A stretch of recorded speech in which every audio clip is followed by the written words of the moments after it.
जय श्री राम दोस्तों, आपका स्वागत है ममता हिंदी कहानियां चैनल में। यहाँ पर आपको मिलेंगी दिल को छू जाने वाली प्रेरणादायक कहानियां। अगर आपको हमारी कहानियां पसंद आए तो वीडियो को लाइक करें, चैनल को सब्सक्राइब करें और अपने सुझाव कमेंट में जरूर दें। आपके सहयोग से आपका अपना चैनल ज्यादा से ज्यादा लोगों तक पहुंच पाए। धन्यवाद।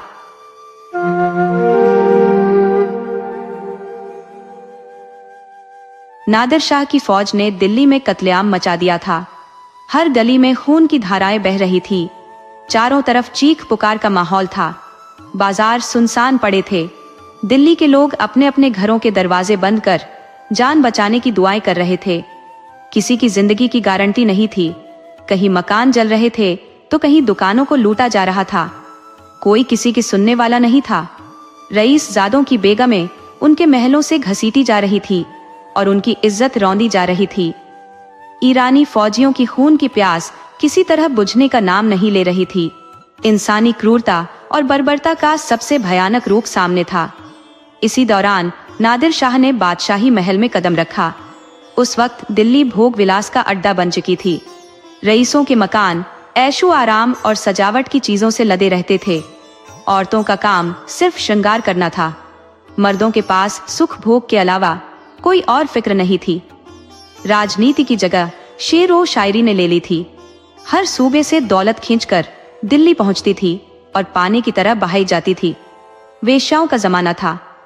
कहीं तीतरों के मुकाबले होते थे तो कहीं बुलबुलों और बटेरों की लड़ाइयां। पूरा शहर ऐश की नींद में डूबा हुआ था। जब नादिर शाह ने महल में कदम रखा और वहां की दौलत और ऐशो आराम देखी तो उसकी आंखें फटी रह गईं। वह गरीबी में पैदा हुआ था। उसका सारा जीवन जंग के मैदानों में बीता था। विलासिता की उसे आदत नहीं थी। कहाँ जंग की तकलीफ है और कहाँ यह शाही ऐश्वर्य। उसकी नजर जहां जाती वहीं अटक जाती। शाम ढल चुकी थी। नादिर शाह अपने सरदारों के साथ महल की सैर करता रहा और अपनी पसंद की चीजें लूटता रहा। आखिरकार वह दीवाने खास में पहुंचा और बेशकीमती कालीनों से सजे मसनद पर बैठ गया। उसने अपने सरदारों को वहां से जाने का हुक्म दिया। अपने सारे हथियार उतार कर रख दिए और महल के दारोगा को बुलाकर कहा, मैं शाही बेगमों का नाच देखना चाहता हूँ। अभी इसी वक्त उन्हें खूबसूरत कपड़ों और गहनों से सजाकर मेरे सामने लाओ। खबरदार, जरा भी देर ना हो। मैं कोई बहाना या इनकार सुनना नहीं चाहता। दारोगा ने जब यह हुक्म सुना तो उसके होश उड़ गए। जिन औरतों पर कभी सूरज की किरण भी न पड़ी थी, उन्हें इस मजलिस में कैसे लाया जाए और नाचने के लिए कहना तो बिल्कुल असंभव था। शाही बेगमों का ऐसा अपमान कभी न हुआ था। ओ निर्दयी नरपिशाच, दिल्ली को खून से सराबोर कर देने के बाद भी तेरा दिल शांत नहीं हुआ। नादिर शाह के सामने कोई भी जुबान खोलने का मतलब था सीधे मौत को दावत देना। सबने सिर झुकाया, सलाम किया और वापस आकर रनिवास में बेगमों को नादिर शाही हुक्म सुना दिया। साथ ही ये भी बता दिया कि जरा सी भी देर या कोई बहाना न चलेगा। नादिर शाह किसी बात को सुनने को तैयार नहीं होगा। शाही खानदान पर इतनी बड़ी मुसीबत पहले कभी नहीं आई थी। लेकिन उस वक्त विजेता की आज्ञा मानने के अलावा जान बचाने का और कोई रास्ता नहीं था। जब बेगमों ने यह हुक्म सुना तो सबकी समझ ठिकाने आ गई। पूरा रनिवास गम में डूब गया। जो पहले चहल पहल रहती थी वो गायब हो गई। हर किसी के दिल से उस जालिम के लिए बद्दुआ निकल रही थी। कोई ऊपर आसमान की ओर मदद की उम्मीद से देख रही थी तो कोई खुदा और रसूल को याद कर रही थी। लेकिन ऐसा कोई नहीं था जो तलवार या कटार की तरफ देखता।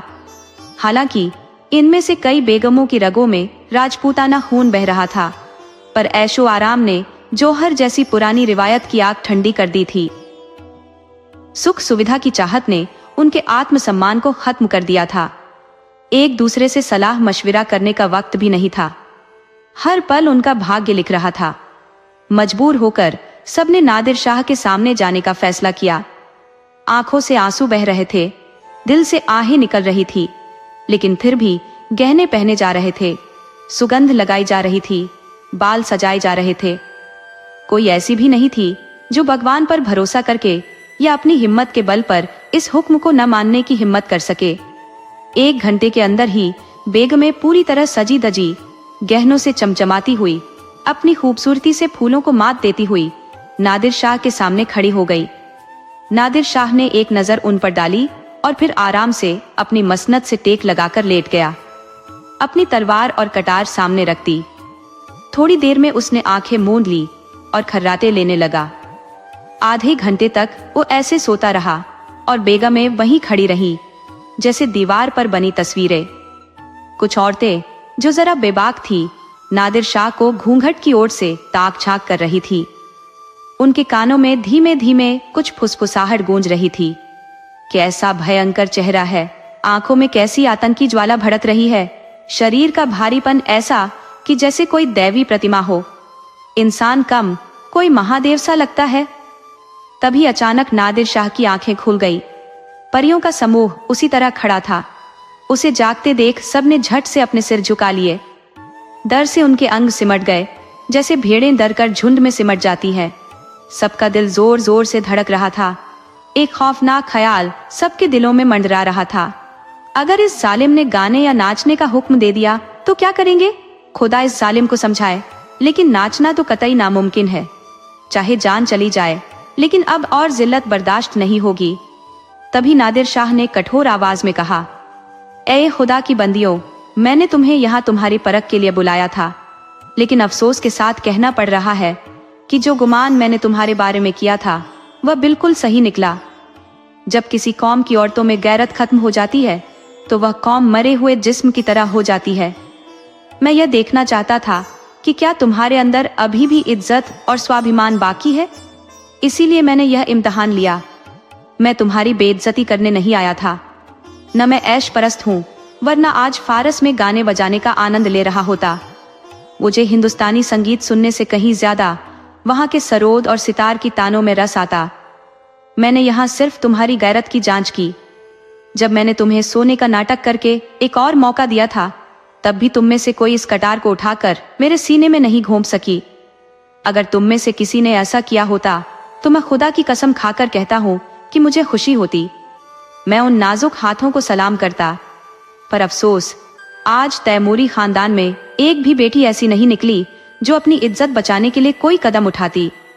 अब मुझे यकीन है कि इस सल्तनत का अंत करीब है। इसकी हस्ती के दिन पूरे हो चुके हैं। ये बहुत जल्द दुनिया के नक्शे से मिट जाएगी। जाओ, अगर अब भी मुमकिन हो तो सल्तनत को बचाने की कोशिश करो, वरना हवस और डर की इस गुलामी के साथ ही तुम्हारा भी अंत हो जाएगा।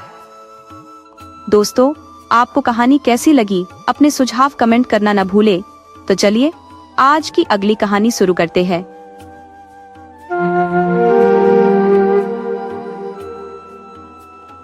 रात के 10 बजे का वक्त था। एक बड़े महलनुमा घर का एक आलीशान कमरा रोशनी से जगमग कर रहा था। बिजली की अंगीठी जल रही थी और चारों ओर एक सजी सजाई भव्यता थी। मौका था बड़ा दिन का। सेठ खूबचंद जी अफसरों के लिए उपहारों की टोकरी तैयार करवाने में व्यस्त थे। सामने फलों, मिठाइयों, सूखे मेवों और खिलौनों के छोटे छोटे ढेर लगे थे। मुनीम जी अफसरों के नाम पुकारते जा रहे थे और सेठ जी हर टोकरी को पूरी इज्जत और ध्यान से सजाते जा रहे थे। सेठ खूबचंद जी, जो एक बड़ी मिल के मालिक और बम्बई के नामी ठेकेदार थे, कभी इस शहर के मेयर भी रह चुके थे, आज भी कई व्यापारिक संस्थाओं के सचिव और व्यापार मंडल के अध्यक्ष थे। इनका रुतबा, दौलत और नाम कमाने में इन दालियों का कितना योगदान है, ये तो शायद खुद सेठ जी भी न बता सके।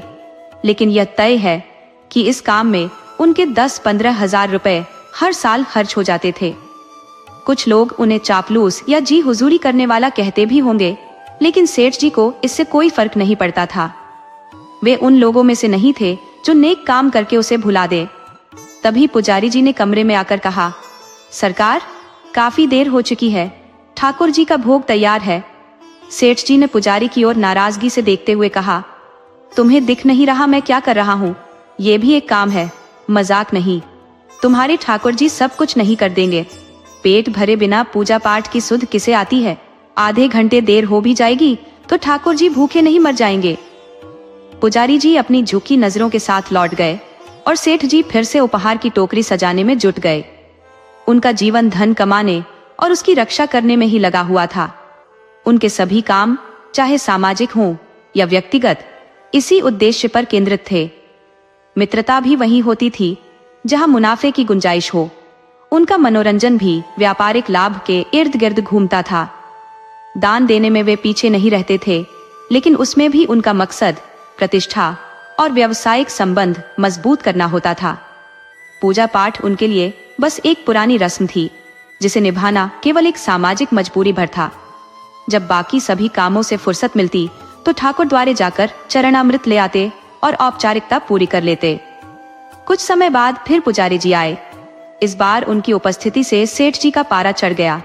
वे झुंझलाते हुए बोले, कहा ना अभी फुर्सत नहीं है, खामख्वाह सिर पर चढ़े जा रहे हो। पुजारी जी बगलें झांकते हुए वापस लौट गए। सेठ जी की दुनिया में पूजा वही मायने रखती थी जिसमें तत्काल कोई लाभ हो। ऐसी जगह बार बार विघ्न पड़े तो क्यों न झुंझलाहट हो। मैं पूजा का बंधुआ नहीं हूँ। जब घर में पैसा होता है तभी ठाकुर जी की भी पूजा होती है। अगर पैसे की किल्लत हो तो ठाकुर जी भी ध्यान नहीं देंगे। ये कहते हुए सेठ जी ने पुजारी की बात को सिरे से खारिज कर दिया। पुजारी मायूस होकर चला गया और सेठ जी फिर अपने काम में तल्लीन हो गए। अचानक उनके पुराने मित्र केशवराम जी वहां आ पहुंचे। सेठ जी ने बड़े आत्मीय भाव से उनके गले लगते हुए पूछा, अरे किधर से आ रहे हो? मैं तो तुम्हें बुलाने ही वाला था। केशवराम जी मुस्कुराते हुए बोले, इतनी रात तक ये डालियों का झंझट, अब समेटो, कल का पूरा दिन पड़ा है। मुझे तो यही हैरत होती है कि तुम इतना सब कैसे कर लेते हो। वैसे आज का प्रोग्राम याद है? सेठ जी ने माथे पर बल देते हुए स्मरण करने की कोशिश की और बोले, क्या कोई खास बात थी? याद तो नहीं आ रहा। लेकिन अगले ही पल कुछ याद आ जाने पर चौंकते हुए बोले, ओह वह बात, हाँ, अब याद आया। इतनी उलझनों में वह तो बिल्कुल ध्यान से उतर गया। देर तो नहीं हो गई? केशवराम ने कहा, चलो फिर चलते हैं। मैंने तो समझा था तुम पहले ही वहां पहुंच गए होगे। सेठ जी ने हंसते हुए पूछा, मेरे न पहुंचने से लैला नाराज तो नहीं हुई? ये तो वहां जाकर ही पता चलेगा, केशवराम बोले। सेठ जी ने कुछ छिंचकते हुए कहा, तो फिर तुम मेरी ओर से माफी मांग लेना। केशवराम ने हल्का सा तंज करते हुए कहा, मुझे क्या जरूरत है जो तुम्हारी ओर से माफी मांगू? वह तो पहले से त्योरियां चढ़ाए बैठी थी। कह रही थी, अगर उन्हें मेरी परवाह नहीं है तो मुझे भी उनकी कोई परवाह नहीं। मुझे आने ही नहीं दे रही थी। मैंने जैसे तैसे मना लिया, लेकिन वहां पहुंचकर कोई न कोई बहाना तो करना पड़ेगा। सेठ जी ने आंख मारते हुए कहा, मैं कह दूंगा, गवर्नर साहब ने जरूरी काम से बुला लिया था। केशवराम ने सिर हिलाते हुए कहा, यह बहाना वहां नहीं चलेगा। वह कहेगी, मुझसे पूछकर क्यों नहीं गए? उसके सामने गवर्नर की कोई औकात नहीं है। भाई साहब, रूप और यौवन बड़ी चीज है, आप नहीं समझोगे। सेठ जी ने हंसते हुए कहा, तो फिर तुम ही बताओ क्या कहूं? केशवराम बोले, बहाने की कमी है क्या? कह देना, दोपहर से तेज बुखार था, 106 डिग्री तक पहुंच गया था। अभी अभी थोड़ा संभला हूं। दोनों हंस पड़े और लैला का मुजरा सुनने चल पड़े। सेठ खूबचंद का स्वदेशी मिल देश के बड़े प्रतिष्ठानों में गिना जाता है। जब से स्वदेशी आंदोलन ने जोर पकड़ा है, उनके मिल के कपड़ों की मांग दोगुनी हो गई है। उन्होंने कपड़ों के दाम में 2 आने की वृद्धि कर दी है, लेकिन बिक्री में कोई कमी नहीं आई। हालांकि इस बीच अनाज के भाव थोड़े कम हो गए हैं और इसी कारण सेठ जी ने मजदूरों की मजदूरी घटाने का फरमान जारी कर दिया। मजदूरों के प्रतिनिधि और सेठ जी के बीच कई दिनों तक तीखी बहस चली, लेकिन सेठ जी अपने रुख पर अड़े रहे। उनका कहना था, जब मुझे आधी मजदूरी पर नए मजदूर मिल सकते हैं तो पुराने मजदूरों को क्यों रखूं? यह उनके स्वभाव का हिस्सा था, लाभ के लिए किसी भी तरह का समझौता न करना। असल में यह चाल पुराने मजदूरों को हटाने के लिए ही रची गई थी। आखिरकार मजदूरों ने तय कर लिया कि हड़ताल का बिगुल फूंक दिया जाए। सुबह का वक्त है। मिल के अहाते में मजदूरों का हुजूम जमा है। कोई दीवार पर बैठा है, कोई जमीन पर पसरा है, तो कोई इधर उधर टहल रहा है। मिल के मुख्य द्वार पर पुलिस के कांस्टेबल पहरा दे रहे हैं। मिल के भीतर काम पूरी तरह ठप है। इसी बीच एक दुबला पतला और सांवले रंग का नौजवान बाहर से आता दिखाई दिया। उसे देखते ही सैकड़ों मजदूर इधर उधर से भागकर उसके चारों ओर इकट्ठा हो गए। हर कोई बेताबी से पूछ रहा था, क्या कहा सेठ जी ने? यह नौजवान मजदूरों का नेता था। उसकी कदकाठी साधारण थी, लेकिन चेहरे पर ऐसा आत्मविश्वास, ऐसा संकल्प और आवाज में ऐसी दृढ़ता थी कि सभी उसे अपना अगुआ मानते थे। आज उसकी आवाज में मायूसी, गुस्सा और आत्मसम्मान पर हुए प्रहार का दर्द था। उसने भारी लहजे में कहा, कुछ नहीं हुआ सेठ जी, कुछ सुनने को तैयार ही नहीं है। ये सुनते ही भीड़ में गुस्से से आवाजें गूंजने लगी। तो हम भी उनकी मिन्नतें नहीं करेंगे। नेता ने फिर कहा, वो मजदूरी घटाने पर अड़े हैं, चाहे कोई काम करे या न करे। इस मिल ने इस साल 10 लाख का मुनाफा कमाया है। यह हमारी मेहनत का नतीजा है, लेकिन फिर भी हमारी मजदूरी कम की जा रही है। अमीरों की भूख कभी नहीं मिटती। हमारे पास न ताकत है न सहारा। हमारी सुनवाई कौन करेगा? व्यापार मंडल उनका है, सरकार उनका है, मिल के हिस्सेदार उनका है, हमारा कोई नहीं।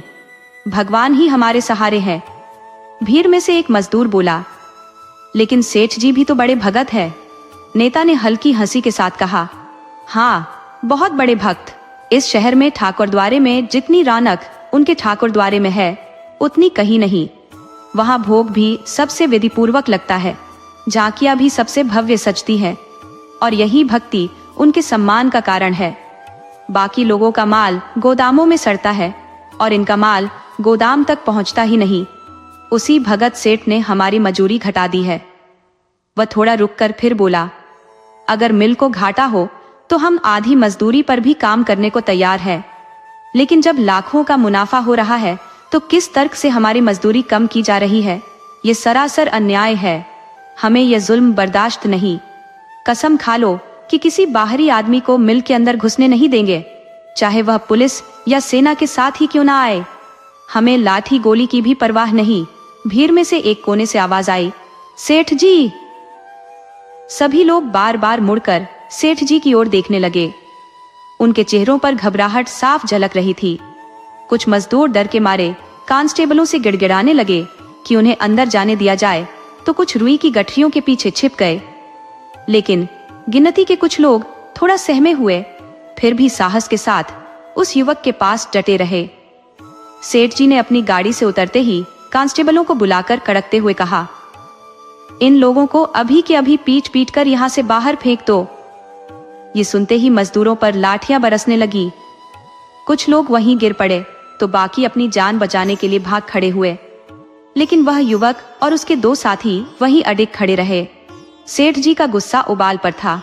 उन्होंने सोचा, ये कैसी जुर्रत? ये मेरे सामने खड़े हैं जैसे मैं कुछ हूं ही नहीं। ये लौंडा जिसके कपड़े भी ढंग के नहीं है, मुझे क्या समझता है? शायद सोचता है मैं इसका कुछ नहीं बिगाड़ सकता। क्रोध में उन्मत्त होकर सेठ जी ने अपनी रिवॉल्वर निकाली और सीधे युवक और उसके साथियों की तरफ बढ़े। उन्होंने तीखे स्वर में कहा, यहां से तुरंत भाग जाओ। लेकिन वह समूह टस से मस नहीं हुआ। ये देखकर सेठ जी आग बबूला हो गए। उन्होंने हेड कांस्टेबल को आदेश दिया, इन्हें गिरफ्तार कर लो। कांस्टेबलों ने तीनों को रस्सियों से बांध लिया और उन्हें मुख्य द्वार की ओर ले जाने लगे। लेकिन यह घटना देखते ही मिल के भीतर से मजदूरों का विशाल समूह बाहर निकल पड़ा। लगभग 1000 मजदूरों की भीड़ ने कैदियों को छुड़ाने के लिए कांस्टेबलों की ओर रुख किया। स्थिति को बिगड़ता देख कांस्टेबलों ने समझ लिया कि अगर वे बंदूक चलाएंगे तो खुद की जान भी नहीं बचेगी। मजबूर होकर उन्होंने कैदियों को छोड़ दिया और भाग खड़े हुए। सेठ जी का गुस्सा इस कदर बढ़ चुका था कि वह पूरे समूह को मिटाने की सोचने लगे। उन्हें अपनी सुरक्षा की भी चिंता नहीं रही, लेकिन वह जनसमूह अब धीरे धीरे उनकी ओर बढ़ रहा था। सबसे आगे वही युवक गोपी था। सेठ जी ने मन ही मन सोचा, यह लौंडा यहां भी नेता बन बैठा है। मेरे सामने तो जैसे भीगी बिल्ली बना रहता था और अब इन सब के आगे आगे चल रहा है। सेठ जी के पास अब भी समझौते का रास्ता था, लेकिन झुककर मजदूरों से कोई बात करना उनकी शान के खिलाफ था। तभी सेठ जी ने देखा कि भीड़ अचानक बीच रास्ते में ठहर गई। गोपी ने पीछे खड़े मजदूरों से कुछ बात की और फिर अकेले ही सेठ जी की ओर बढ़ने लगा। सेठ जी ने सोचा, शायद यह मेरी जान बख्शने की कोई शर्त लेकर आ रहा है। लगता है सबने आपस में कोई राय बना ली है, लेकिन यह कितनी निडरता से चला आ रहा है, जैसे कोई विजयी योद्धा हो। भीड़ के रुकने और गोपी के पास आने से सेठ जी का गुस्सा और बढ़ गया। लेकिन उन्होंने ठान लिया, जो भी होगा देख लिया जाएगा। जब तक मेरे पास यह रिवॉल्वर है तुम मेरा कुछ नहीं बिगाड़ सकते, मैं तुम्हारे आगे झुकने वाला नहीं हूं। युवक धीरे धीरे सेठ जी के करीब आ चुका था और कुछ बोलने ही वाला था कि सेठ जी ने आवेश में आकर रिवॉल्वर से गोली चला दी। युवक तड़पता हुआ जमीन पर गिर पड़ा। उसके शरीर के हर अंग से जीवन संघर्ष साफ झलक रहा था।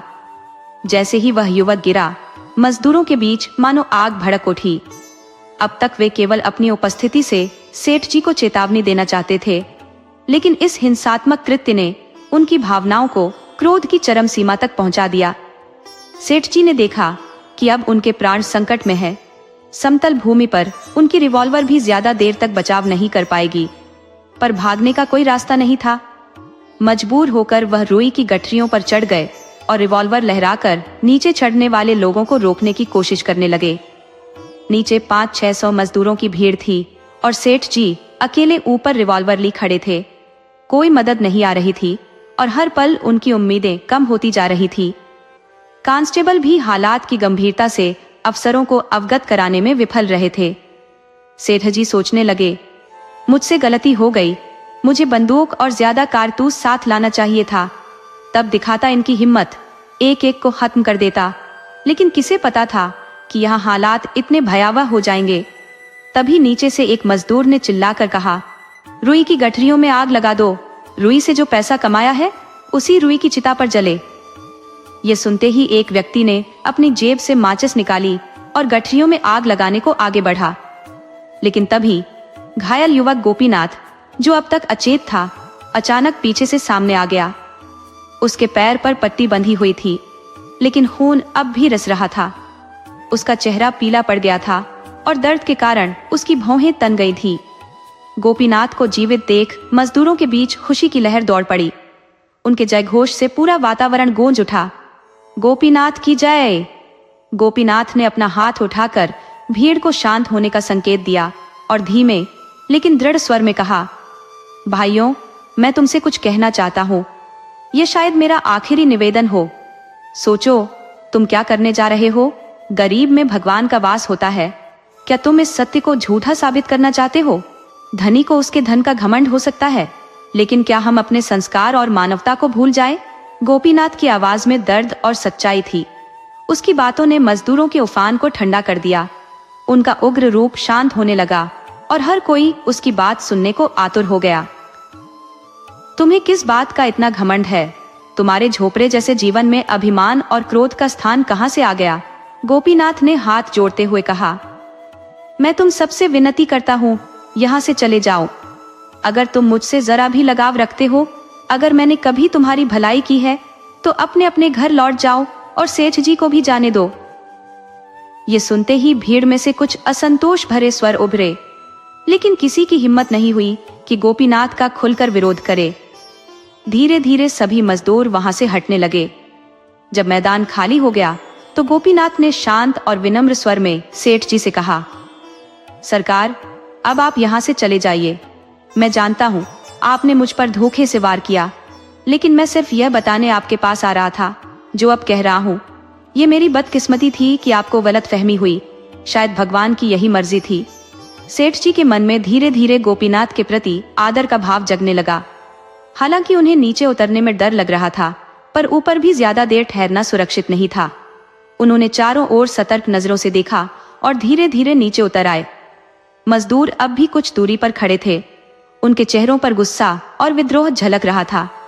कुछ लोग धीरे धीरे अशोभनीय बातें कह रहे थे जो सेठ जी तक पहुंच रही थी। फिर भी किसी में इतना साहस नहीं था कि सामने आकर उन्हें चुनौती दे। गोपीनाथ का आभा मंडल ऐसा था कि उसकी उपस्थिति ने हिंसक भीड़ को भी काबू में रखा। सेठ जी ने मोटर में बैठते ही तेजी से जगह छोड़ दी, लेकिन उनकी गाड़ी जितनी रफ्तार से आगे बढ़ रही थी, उनके दिमाग में घायल गोपीनाथ का चित्र उतनी ही तेजी से घूम रहा था। उनके भीतर अपराध बोध की लहरें उठने लगी। सवालों ने उन्हें घेर लिया।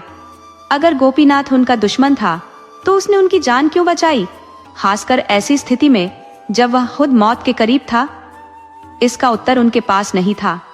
गोपीनाथ की छवि उनके सामने आ खड़ी हुई, जैसे कह रही हो, आपने मुझे निर्दोष होते हुए क्यों मारा? सेठ जी की आत्मा अशांत हो उठी। उनकी स्वार्थपरता ने उन्हें अंधा बना दिया था। फिर भी उनका हृदय इतना कठोर नहीं हुआ था कि एक निर्दोष की हत्या पर उन्हें ग्लानि न हो। उन्होंने मन को बहलाने के लिए कई बहाने बनाए, पर उनकी अंतरात्मा किसी भी तर्क को स्वीकारने को तैयार नहीं थी। ये अपराध बोध उनके भीतर सत्याग्रह कर रहा था, जैसे उसे न्याय के अलावा कुछ भी स्वीकार्य न हो। जब सेठ जी घर पहुंचे तो उनकी हालत ऐसी थी मानो उन्हें कैदियों की बेड़ियों में जकड़ दिया गया हो। प्रमीला ने चिंतित स्वर में पूछा, हड़ताल का क्या हुआ? अभी भी चल रही है या खत्म हो गई? मजदूरों ने कोई हंगामा तो नहीं किया? मैं तो बहुत डर गई थी। खूबचंद ने गहरी सांस लेकर आराम कुर्सी पर पसरते हुए कहा, कुछ न पूछो, जैसे तैसे जान बची। ऐसा समझ लो कि मौत के मुंह से लौट कर आया हूँ। पुलिस के लोग तो 9-2-11 हो गए और भीड़ ने मुझे चारों ओर से घेर लिया। किसी तरह जान लेकर भाग सका। जब हर तरफ से फंस गया तो मैंने रिवॉल्वर भी छोड़ दी। प्रमीला ने भय और चिंतित स्वर में पूछा, कोई जख्मी तो नहीं हुआ? खूबचंद बोले, गोपीनाथ घायल हुआ, वही जो मजदूरों की ओर से मेरे पास आया करता था। उसके गिरते ही भीड़ ने मुझे घेर लिया। जान बचाने के लिए मैं रुई की गांठों पर चढ़ गया। लगा कि अब जीवन की डोर टूटने ही वाली है। मजदूर तो उन गांठों को जलाने पर आमादा थे। यह सुनते ही प्रमीला सिहर उठी। खूबचंद ने बात आगे बढ़ाई। तभी वही घायल आदमी उठा और मजदूरों के सामने आकर उन्हें समझाने लगा, उसी ने मेरी जान बचाई। अगर वह वहां न पहुंचता तो मेरा बच पाना नामुमकिन था। प्रमीला ने गहरी सांस लेकर कहा, भगवान की अनुकंपा है, मैंने तभी मना किया था कि अकेले मत जाओ। उस आदमी को अस्पताल ले गए होंगे, है ना? खूबचंद ने दुख भरे स्वर में कहा, मुझे लगता है वह शायद बच नहीं पाया। जब मैं मोटर में बैठ रहा था, देखा कि वह जमीन पर गिर पड़ा और लोग उसे घेर कर खड़े हो गए। उसकी हालत का कुछ पता नहीं। प्रमीला उन स्त्रियों में से थी जिनके हृदय में श्रद्धा का प्रवाह रुधिर की तरह बहता है। उनके जीवन का आधार पूजा, तप, व्रत और प्रार्थना था। सुख हो या दुख, उनका आश्रय हमेशा ईश्वर ही होते। इस विकट घड़ी में भी वह दरवाजे के पास खड़ी होकर अपने ईश्वर से प्रार्थना कर रही थी। उनका मन ईश्वर के चरणों में झुका हुआ था, जैसे क्षमा और शरण की याचना कर रहा हो। खूबचंद ने दार्शनिक भाव से कहा, वह मजदूर शायद पिछले जन्म का कोई महात्मा था, वरना जिसे उसने मारने की कोशिश की, उसी की प्राण रक्षा के लिए क्यों इतना प्रयास करता? प्रमीला ने श्रद्धा में डूबे स्वर में उत्तर दिया, यह तो भगवान की प्रेरणा है। उन्हीं की दया से हमारे मन में ऐसे सद्विचार आते हैं। खूबचंद ने गंभीर स्वर में प्रश्न किया, तो फिर बुरे विचार भी क्या भगवान की प्रेरणा से आते हैं? प्रमीला तुरंत बोली, भगवान आनंद का स्वरूप है। जैसे दीपक से अंधकार नहीं निकल सकता, वैसे ही उनसे बुरे विचार नहीं आ सकते। इतने में बाहर का शोर सुनकर खूबचंद चौंक पड़े। दोनों ने खिड़की से झांक कर देखा। हजारों लोग काली झंडियां लिए सड़कों पर उमड़ रहे थे। झंडियों के पीछे एक अर्थी चल रही थी और उसके चारों ओर जनसागर लहरा रहा था। वह गोपीनाथ के जनाजे का जुलूस था। सेठ जी जैसे ही मोटर में बैठकर मिल से घर की ओर रवाना हुए, मजदूरों ने यह दर्दनाक खबर अन्य मिलों तक पहुंचा दी। पल भर में यह वारदात पूरे शहर में बिजली की तरह फैल गई। कई मिलों में काम बंद हो गया और पूरे नगर में खलबली मच गई। लोग किसी बड़े बवाल के डर से अपनी दुकानें बंद कर घरों में दुबक गए। जुलूस, जिसमें गुस्से से भरी भीड़ गोपीनाथ के खून का बदला लेने को उतारू थी, सेठ खूबचंद के घर के सामने आकर जमा हो गया। दूसरी तरफ पुलिस अधिकारियों ने तय कर लिया था कि सेठ जी की हिफाजत हर हाल में करेंगे, चाहे इसके लिए कितने ही लोगों की जान क्यों न लेनी पड़े। 200 हथियारबंद पुलिस कर्मियों की टुकड़ी तेजी से उपद्रवकारियों को काबू करने के लिए डबल मार्च करती हुई वहां पहुंच रही थी। सेठ जी अब तक यह तय नहीं कर पाए थे कि उन्हें क्या करना चाहिए। इसी बीच विद्रोहियों ने कोठी के दफ्तर पर धावा बोल दिया। बही खाते जलाए जाने लगे, तिजोरियां तोड़ी जा रही थीं। दफ्तर के मुनीम और बाकी कर्मचारी अपनी जान बचाकर भाग खड़े हुए। चौकीदार भी किसी कोने में दुबक गया। तभी पुलिस की टुकड़ी वहां आ धमकी और पुलिस कमिश्नर ने हुजूम को सख्त लहजे में चेतावनी दी कि 5 मिनट के अंदर यहां से हट जाए, वरना अंजाम बुरा होगा। भीड़ ने एक सुर में नारा लगाया, गोपीनाथ की जय, अगर यह परिस्थिति 1 घंटे पहले बनी होती तो शायद सेठ जी शांतिपूर्वक भीड़ को पुलिस की गोलियों का शिकार होने देते, लेकिन गोपीनाथ के त्याग और उदारता ने उनके मन में गहराई तक असर डाल दिया था। जैसे कोई चमत्कारी औषधि उनके भीतर जमे विकारों को पिघला गई हो। उन्होंने प्रमीला की तरफ देखा और कहा, मैं खुद जाकर अपना अपराध स्वीकार करता हूँ, नहीं तो मेरी वजह से न जाने कितने घर तबाह हो जाएंगे। प्रमीला ने कांपते हुए कहा, यही खिड़की से लोगों को समझा दो, जो मजूरी बढ़ाने की मांग कर रहे हैं उसे मान लो। सेठ जी ने सिर हिलाते हुए जवाब दिया, इस वक्त उन्हें सिर्फ मेरे खून की प्यास है, मजूरी बढ़ाने से बात नहीं बनेगी। प्रमीला की आंखें भर आईं। उसने डरी हुई आवाज में कहा, अगर ऐसा किया तो तुम पर हत्या का आरोप लग जाएगा। सेठ जी ने शांत स्वर में कहा, अगर यही भगवान की मर्जी है तो इसे कौन टाल सकता है। एक इंसान की जान इतनी कीमती नहीं कि उसके लिए हजारों जानें कुर्बान कर दी जाए। प्रमीला को ऐसा लगा मानो उसके सामने साक्षात भगवान खड़े हों। वह भावुक होकर पति के गले लग गई और भर्राए स्वर में बोली, मुझे इस तरह अकेला क्यों छोड़ जाते हो। सेठ जी ने प्रमीला को गले लगाते हुए कहा, भगवान तुम्हारी रक्षा करेंगे। उनके होठों से इससे ज्यादा कुछ नहीं निकल पाया। प्रमीला की सिसकियां थमने का नाम नहीं ले रही थी। उसे वहीं रोता छोड़कर सेठ जी धीरे धीरे सीढ़ियां उतरने लगे। जिस संपत्ति के लिए उन्होंने हर जायज नाजायज कदम उठाया, तिकरम लगाई, अनगिनत छल कपट किए, जिसे वो अपनी जिंदगी की सबसे बड़ी उपलब्धि मानते थे, वो अब शायद हमेशा के लिए उनके हाथ से जा रही थी। लेकिन उनकी आंखों में न तो कोई मोह बचा था और न ही किसी तरह का पछतावा। उन्हें पूरा एहसास था कि उन्हें कठोर सजा दी जाएगी, उनका पूरा कारोबार चौपट हो जाएगा, उनका सारा वैभव मिट्टी में मिल जाएगा। यह भी संभव था कि प्रमीला से कभी दोबारा मुलाकात न हो। कौन जिंदा रहेगा, कौन नहीं, ये सोच अब उनके दिमाग में कहीं नहीं थी। उनके हाव भाव ऐसे थे मानो वो खुद अपनी मर्जी से काल के दरवाजे खटखटा रहे हों। प्रमीला ने आखिरी पल तक उनका साथ दिया। वो उनके साथ नीचे तक आई, चाहती थी कि जब तक भीड़ उन्हें उनसे अलग न कर दे, वो उनके करीब रहे। लेकिन सेठ जी ने तेजी से बाहर कदम रखा और प्रमीला वहीं खड़ी अश्रुओं के सैलाब में डूबी रह गई। सेठ जी की बलि पाकर विद्रोहियों का उफान थम गया। उन्हें 1 सप्ताह तक जेल में रखा गया और फिर उन पर मुकदमा चला। बंबई के सबसे नामी बैरिस्टर उनकी पैरवी कर रहे थे। मजदूरों ने चंदे से भारी धनराशि जमा कर ली थी और उनका आक्रोश इस हद तक था कि अगर अदालत से सेठ जी बरी भी हो जाते तो वो उनकी हत्या करने पर आमादा थे। हर दिन अदालत के बाहर हजारों मजदूर जुटते। सेठ जी ने अपना अपराध खुद कबूल कर लिया था, इसलिए दोष साबित करना मुश्किल नहीं था। वकीलों ने उनकी सजा को कम करवाने की कोशिशें की, लेकिन अदालत ने उन्हें 14 साल की काला पाने की सजा सुना दी। सेठ जी के जाते ही जैसे लक्ष्मी का भी उनके घर से मोह भंग हो गया। उनका विशाल वैभव देखते देखते बिखर गया। साल भर के भीतर पूरा कारोबार खत्म हो गया। मिल पहले ही बंद हो चुकी थी और लेन देन चुकाने के बाद कुछ भी शेष नहीं रहा। यहाँ तक कि रहने का मकान भी छिन गया। प्रमीला के पास लाखों के गहने थे। चाहती तो उन्हें बचा सकती थी, लेकिन त्याग की भावना ने उसे सब कुछ देने पर मजबूर कर दिया। 7 महीने बाद जब उसके पुत्र का जन्म हुआ, तब वो एक छोटे से किराए के घर में रह रही थी, लेकिन बेटे को गोद में लेकर उसकी सारी तकलीफें भूल गई। बस एक कसक रह गई, अगर पतिदेव होते तो इस सुख के पल को कितनी खुशी से जीते। प्रमीला ने अपने पुत्र का पालन पोषण करते हुए जिन दुखदायी परिस्थितियों का सामना किया, उसकी कहानी बहुत लंबी है। उसने हर कठिनाई को सहा, लेकिन किसी के आगे सहायता के लिए हाथ नहीं फैलाया। जिस निष्ठा और लगन से उसने अपने ऊपर के सारे कर्जे चुकाए, उससे लोगों का उसके प्रति आदर और बढ़ गया। कई भले लोग उसे मासिक आर्थिक मदद देने को तैयार हो गए, लेकिन उसने किसी से कोई उपकार नहीं लिया। उसका परिचय अच्छे घरों की महिलाओं से था। वह स्वदेशी वस्त्रों और उत्पादों का प्रचार करती और इसी से अपनी रोजी रोटी चलाती थी।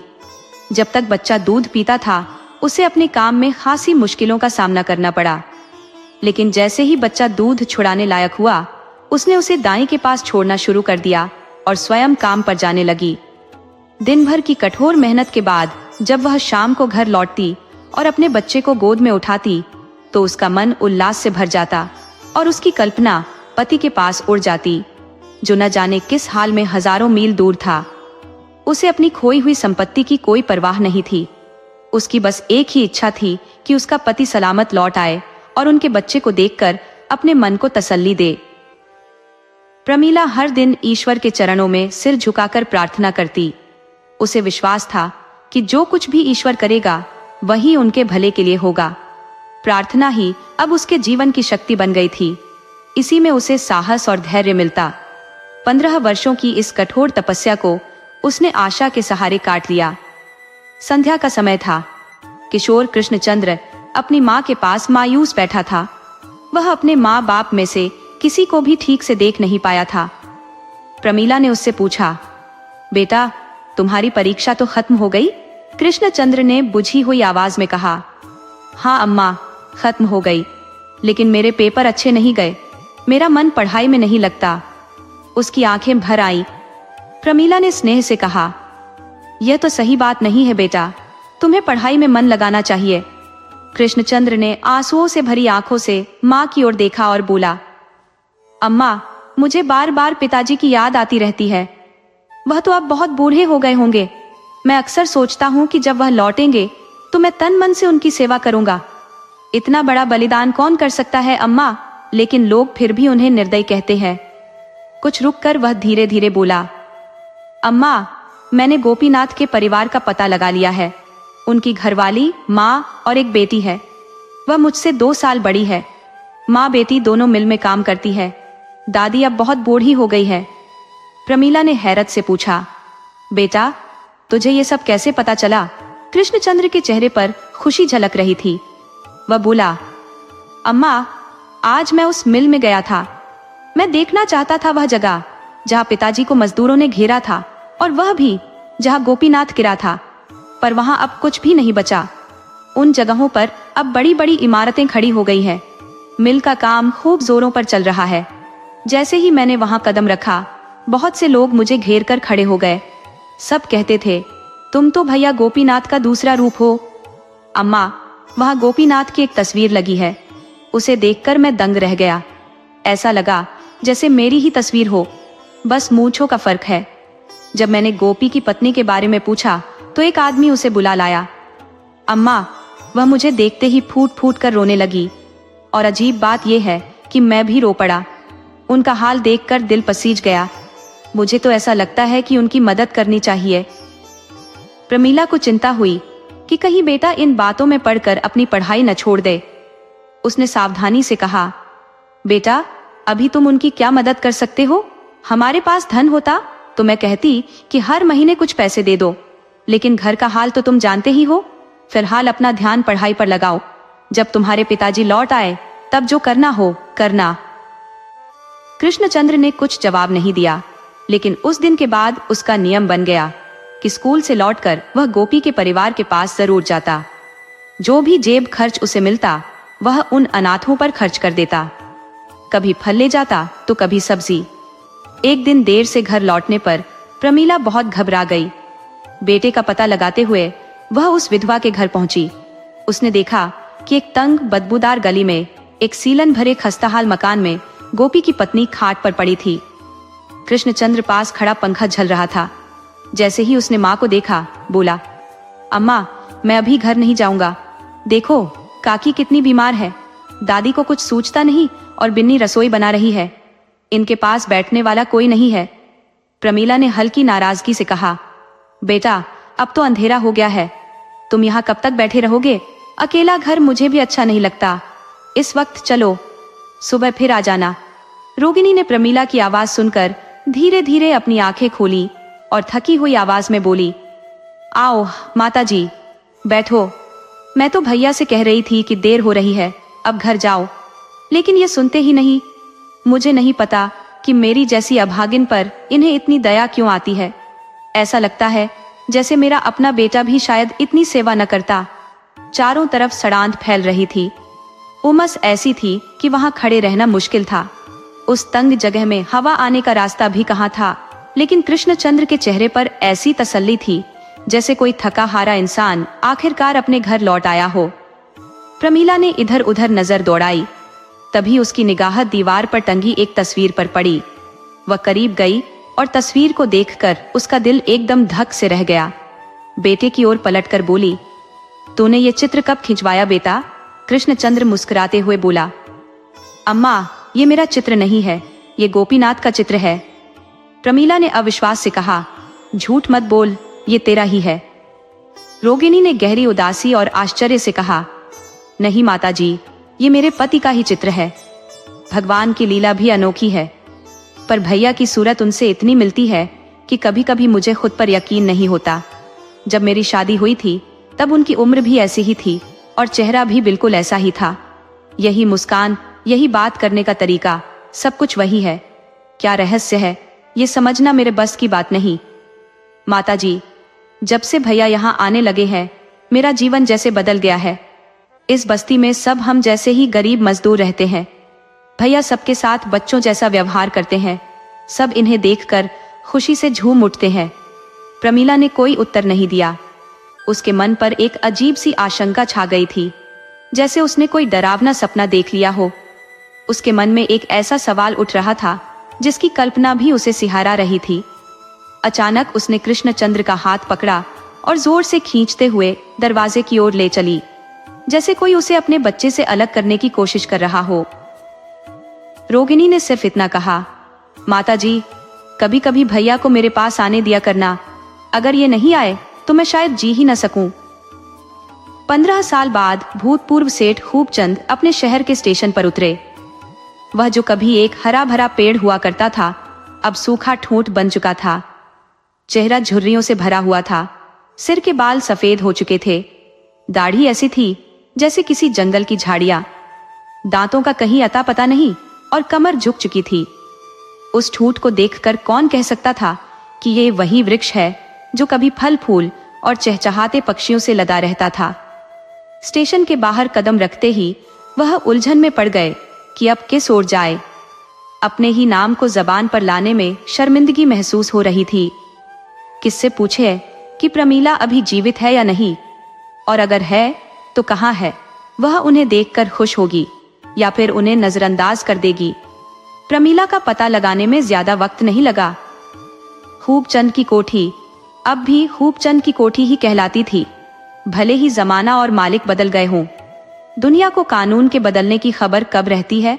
अपनी पुरानी हवेली के पास पहुंचकर उन्होंने एक तंबोली से सवाल किया, भैया, यही सेठ खूबचंद की कोठी है ना? तंबोली ने उन्हें थोड़ा गौर से देखा, मानो कुछ पहचानने की कोशिश कर रहा हो, और कहा, खूबचंद की जब थी तब थी, अब तो लाला देशराज की है। खूबचंद ने अपनी झिझक छुपाते हुए कहा, अच्छा, मुझे यहाँ आए तो बरसों हो गए। पहले सेठ जी के यहाँ काम करता था। सुना था सेठ जी को काला पानी हो गया था। तंबोली ने सिर हिलाते हुए जवाब दिया, हाँ, बेचारे भलमनसी में फंस गए, वरना चाहे तो बेदाग बच सकते थे। पूरा घर मिट्टी में मिल गया। सेठानी अब भी होंगी? हाँ, सेठानी है और उनका लड़का भी है। ये सुनते ही खूबचंद के चेहरे पर मानो बीते दिनों की रौनक लौट आई। उनकी आंखों में फिर से वही चमक थी जो 15 साल पहले विलुप्त हो गई थी। वह उमंग, वह जोश जो इतने वर्षों से जैसे किसी गहरी नींद में था, अचानक जाग उठा। उन्होंने तंबोली का हाथ इस तरह पकड़ा जैसे कोई पुराना दोस्त मिला हो और उत्सुकता से बोले, अरे, उनका लड़का भी है? भैया, जरा पता बता दो, मैं जाकर सलाम कराऊं। बहुत साल तक उनका नमक खाया है। तंबोली ने मुस्कुराते हुए प्रमीला के घर का पता बता दिया। प्रमीला इसी मोहल्ले में रहती थी। खूबचंद जैसे हवा में तैरते हुए आगे बढ़ गए। थोड़ी दूर चलते ही उन्हें ठाकुर जी का एक मंदिर दिखाई दिया। वह अंदर गए और मूर्ति के चरणों पर सिर झुका दिया। उनकी आत्मा की सारी श्रद्धा जैसे प्रवाह बनकर बहने लगी। इन 15 वर्षों के कठिन प्रायश्चित्त में केवल ठाकुर जी के चरणों में ही उन्हें सुकून मिला था। दिन भर मेहनत मजदूरी के बाद जब वह रात को थके शरीर के साथ जमीन पर लेटते, तो बीते दिनों की स्मृतियां उनके सामने जीवंत हो उठती। उनका पुराना विलासितापूर्ण जीवन जैसे आंसू बहाता हुआ उनके समक्ष खड़ा हो जाता। वह मन ही मन प्रार्थना करते, हे ईश्वर, मुझ पर दया करो। इस दया याचना में उन्हें ऐसी शांति और स्थिरता मिलती मानो कोई बच्चा अपनी माँ की गोद में सो रहा हो। जब उनके पास धन, यौवन और अधिकार थे, तब आत्मा की यह पुकार शायद कहीं दब गई थी। मन हमेशा प्रवृत्ति की ओर दौड़ता था, लेकिन अब इस दीन अवस्था में स्मृतियों से कटकर उनका मन ईश्वर की ओर झुक गया था। जैसे पानी की सतह पर कोई पर्दा हो तो सूर्य की रोशनी नहीं पड़ती, वैसे ही अब तक उनके जीवन पर माया का आवरण था। मंदिर से बाहर निकलते ही उनकी दृष्टि एक स्त्री पर पड़ी जो भीतर जा रही थी। उनके हृदय की धड़कन तेज हो गई। वह अनायास ही स्तंभ की आड़ में खड़े हो गए। यह प्रमीला थी। पिछले 15 सालों में ऐसा एक भी दिन नहीं गुजरा जब उन्होंने प्रमीला को याद न किया हो। उसकी छवि उनके मन मस्तिष्क पर जैसे अंकित थी। लेकिन आज उस स्मृति और इस वास्तविकता में उन्हें गहरा अंतर नजर आया। स्मृति पर न तो समय का असर होता है और न ही सुख दुख का, लेकिन सच्चाई वैसी स्थिर नहीं होती। उनकी यादों में प्रमीला हमेशा अलंकरणों, मुस्कान और लज्जा के साथ नजर आई थी, परंतु आज उन्होंने उसमें एक साधक का तेजस्वी रूप देखा। उनके हृदय में एक कंपन हुआ, जैसे कोई गहरा अनुराग उनकी आत्मा को छू गया हो। उनके मन में विचार आया कि उसके चरणों पर गिरकर कहे, देवी, इस पतित का उद्धार करो। लेकिन तुरंत एक डर ने उन्हें घेर लिया कि कहीं वह उनकी उपेक्षा न कर दे। इस विचार ने उन्हें संकोच से भर दिया। कुछ दूर चलने के बाद उन्होंने देखा कि प्रमीला एक गली में मुड़ गई। सेठ जी भी अनजाने में उसके पीछे पीछे चल दिए। आगे जाकर एक बड़ी हवेली के सामने प्रमीला ने प्रवेश किया, लेकिन सेठ जी यह नहीं देख सके कि वह हवेली के अंदर किस ओर गई। वह द्वार पर ठिठक गए, सोचने लगे कि किससे पूछें। तभी एक किशोर को हवेली से बाहर आते देखा। सेठ जी ने उसे पुकारा। युवक ने उनकी ओर देखा और तुरंत उनके चरणों पर गिर पड़ा। सेठ जी का दिल धक से रह गया। यह तो गोपी था, बिल्कुल वैसा ही चेहरा मोहरा, वही कद काठी। ऐसा लगा जैसे गोपी ने फिर से नया जन्म ले लिया हो। उनका सारा शरीर एक विचित्र भय और उत्सुकता से कांप उठा। युवक ने खड़े होकर तुरंत कहा, हम आपकी प्रतीक्षा ही कर रहे थे। बंदरगाह जाने के लिए गाड़ी लेने जा रहा था। आपको यहाँ आने में बड़ी तकलीफ हुई होगी। आइए, भीतर चलिए। मैं आपको देखते ही पहचान गया। कहीं भी देखते पहचान लेता। खूबचंद उसके साथ अंदर चले गए, लेकिन उनका मन अतीत की उलझनों में फंसा हुआ था। गोपी की छवि क्या कभी उनकी स्मृति से मिट सकती थी? इस चेहरे को उन्होंने अनगिनत बार अपने स्वप्नों में देखा था। वह घटना जो उनके जीवन का सबसे महत्वपूर्ण अध्याय बनी, आज एक युग बीत जाने के बाद भी उनकी राह में पत्थर की तरह खड़ी थी। अचानक कृष्णचंद्र सीढ़ियों के पास रुककर बोले, जाकर अम्मा से कह आऊं कि दादा आ गए हैं। आपके लिए नए नए कपड़े तैयार रखे हैं। खूबचंद ने पुत्र के मुख का ऐसा चुंबन किया मानो वह अभी भी शिशु हो। उन्होंने उसे गोद में उठा लिया और सीढ़ियां चढ़ने लगे। यह उल्लास की प्रचंड ऊर्जा थी। 30 वर्षों से संचित पुत्र लालसा, जिसे पाकर उनका मन मानो न्योछावर हो जाना चाहता था। जीवन उन्हें नई नई अभिलाषाओं में बांधकर सम्मोहित कर रहा था। इस अनमोल रत्न के लिए उन्होंने न जाने कितनी यातनाएं सहर्ष झेली थी। अपने अनुभवों का जो सार उन्होंने जीवन भर संजोया था, उसे अब वे कृष्णचंद्र के मस्तिष्क में संचारित करना चाहते थे। उन्हें यह कामना नहीं थी कि कृष्णचंद्र धनवान, चतुर या यशस्वी बने, बल्कि उनका हृदय दयालु हो, सेवा भावना से परिपूर्ण हो, नम्र और श्रद्धावान हो। ईश्वर की कृपा पर अब उन्हें असीम विश्वास हो चला था। अन्यथा उनके जैसा अधम व्यक्ति क्या इस अनुकंपा का पात्र हो सकता था? और प्रमीला, वह तो साक्षात लक्ष्मी का स्वरूप थी। कृष्णचंद्र भी अपने पिता को पाकर पुलकित हो गया। वह अपनी सेवाओं के माध्यम से उनके अतीत की कड़वाहट को मानो भुला देना चाहता था। ऐसा प्रतीत होता था जैसे पिता की सेवा ही के लिए उसका जन्म हुआ हो, मानो वह पूर्व जन्म के किसी ऋण को चुकाने के लिए इस संसार में आया हो। आज सेठ जी को आए 7वां दिन था। संध्या का समय था। सेठ जी संध्या की तैयारी कर रहे थे कि गोपीनाथ की बेटी बिन्नी ने आकर प्रमीला से कहा, माताजी, अम्मा का हाल ठीक नहीं है, भैया को बुला रही है। प्रमीला ने उत्तर दिया, आज तो वह नहीं जा सकेगा, उसके पिता आए हुए हैं, उनसे बातचीत कर रहा है। कृष्णचंद्र ने दूसरे कमरे से यह संवाद सुन लिया। वह तुरंत आकर बोला, नहीं अम्मा, मैं दादा से पूछकर थोड़ी देर के लिए चला जाऊंगा। प्रमीला तुनक कर बोली, तू घर से बाहर जाता है तो तुझे घर की सुध ही नहीं रहती। पता नहीं उन लोगों ने तुझे क्या जादू सुंघा दिया है। कृष्णचंद्र ने गिड़गिड़ा कर कहा, मैं जल्दी लौट आऊंगा अम्मा, तुम्हारे पांव पड़ता हूं। प्रमीला ने डांटते हुए कहा, तू भी अजीब लड़का है, दादा बेचारे अकेले बैठे हैं और तुझे वहां जाने की पड़ी है। सेठ जी ने यह वार्तालाप सुना। वे आकर बोले, कोई हरज नहीं है, यदि वह जल्दी लौटने की बात कर रहा है तो जाने दो। कृष्णचंद्र मुस्कुराते हुए बिन्नी के साथ चला गया। थोड़ी ही देर बाद प्रमीला ने चिंतित स्वर में कहा, जब से मैंने गोपी की तस्वीर देखी है मेरा मन हमेशा संशय में डूबा रहता है। हर वक्त यही डर सताता है कि भगवान जाने क्या करने वाले हैं। सेठ जी ने गहरे और गंभीर स्वर में कहा, मैं भी तो पहली बार देखकर स्तब्ध रह गया था। ऐसा लगा मानो खुद गोपीनाथ खड़ा हो। प्रमीला ने सहमति जताई। गोपी की घरवाले भी यही कहती है कि इसका स्वभाव गोपी जैसा ही है। सेठ जी ने हल्की सी रहस्यमयी मुस्कान के साथ कहा, ये तो भगवान की माया है। देखो, जिसकी मैंने हत्या की वही मेरा पुत्र बनकर लौटा है। मुझे तो पूरा यकीन है कि गोपीनाथ ने ही इसमें जन्म लिया है। प्रमीला ने अपना माथा पकड़ते हुए कहा, यही सोच सोचकर कभी कभी मन में जाने कैसी कैसी शंकाएं उठती हैं। सेठ जी ने श्रद्धा से भरी आंखों से प्रमीला की ओर देखा और कहा, जो कुछ भी होता है भगवान केवल जीवों के कल्याण के लिए करते हैं। हम सोचते हैं कि हमारे साथ अन्याय हुआ है, लेकिन यह हमारी नासमझी है। विधाता कोई नासमझ बच्चा नहीं है जो अपने ही बनाए खिलौने को तोड़कर खुश हो जाए। वह हमारा दुश्मन भी नहीं है जो हमारा नुकसान करने में आनंद पाए। वह तो करुणामय है, मंगलमय है। यही विश्वास था जिसने निर्वासन के दिनों में मुझे टूटने से बचाया। अगर यह आधार न होता तो पता नहीं मेरी नया कहां कहां भटकती और उसका क्या अंजाम होता। कुछ कदम चलने के बाद बिन्नी ने कहा, मैंने तुमसे झूठ बोला था कि अम्मान बीमार है। दरअसल अम्मा अब बिल्कुल ठीक है, लेकिन तुम कई दिन से मिलने नहीं आए, इसीलिए उन्होंने मुझसे कहा था कि किसी बहाने तुम्हें बुला लाऊं। कृष्णचंद्र ने आश्चर्य से उसकी ओर देखा।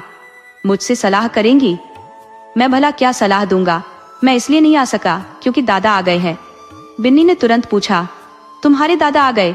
उन्होंने पूछा नहीं कि ये लड़की कौन है? नहीं, कुछ नहीं पूछा, लेकिन दिल में तो यही सोचते होंगे कि कितनी बेशर्म लड़की है। कृष्णचंद्र ने हल्के हंसी के साथ कहा, दादा वैसे इंसान नहीं है। अगर उन्हें पता होता कि ये कौन है तो बड़े प्यार से बातें करते। सच कहूं, मुझे पहले डर लगता था कि न जाने उनका स्वभाव कैसा होगा। सुना था कि कैदी बड़े कठोर दिल के होते हैं, लेकिन दादा तो दया के सागर है।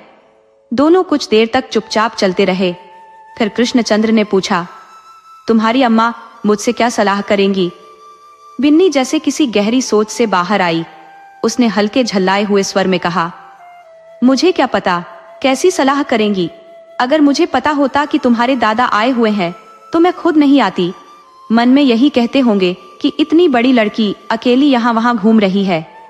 कृष्णचंद्र ने हंसते हुए कहा, हाँ जरूर कहते होंगे, मैं जाके और जोड़ दूंगा कुछ बातें। बिन्नी नाराज होकर बोली, तुम क्या जोड़ दोगे? बताओ, मैं कहाँ घूमती हूँ? तुम्हारे घर के अलावा और कहीं जाती हूँ क्या? कृष्णचंद्र ने ठिठोली के अंदाज में जवाब दिया, मेरे जी में जो आएगा वही बोलूंगा। अब बताओ, अम्माओं को मुझसे कैसी सलाह चाहिए? बिन्नी ने सीधी बात की। तो मैंने कब कहा कि नहीं बताऊंगी? देखो, हमारे मिल में कल फिर हड़ताल होने वाली है। हमारा मैनेजर इतना कठोर दिल है कि अगर कोई 5 मिनट भी देर कर दे तो आधे दिन की तलब काट लेता है, और अगर 10 मिनट देर हो जाए तो पूरे दिन की मजदूरी हजम कर लेता है। कई बार सबने उससे बात की, समझाया, मगर वो टस से मस नहीं होता। अम्मा को न जाने तुम्हारे ऊपर इतना भरोसा क्यों है, और मजदूर भी तुम पर बहुत विश्वास करते हैं। सबकी राय है कि तुम मैनेजर से जाकर सीधे बात करो।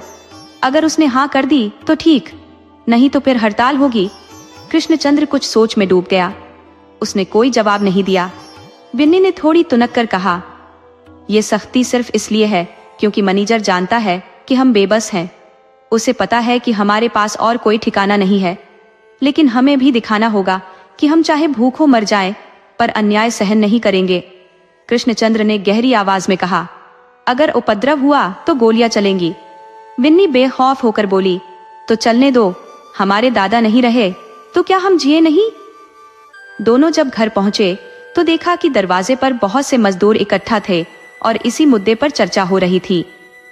कृष्णचंद्र को देखते ही मजदूरों ने आवाज लगाई, लो भैया आ गए।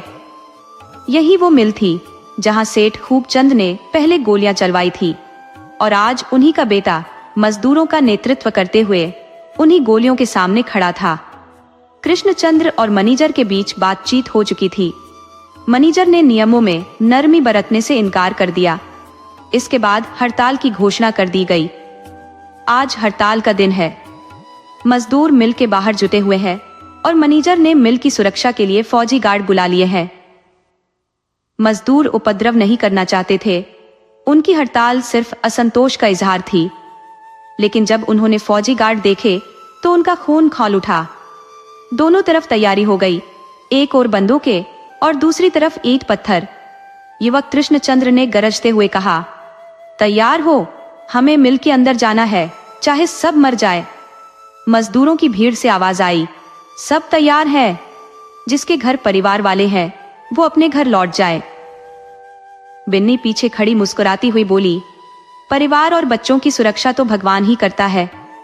कुछ मजदूर घर वापस जाने की सोच ही रहे थे कि बिन्नी के इस एक वाक्य ने उनकी हिम्मत फिर से जगा दी।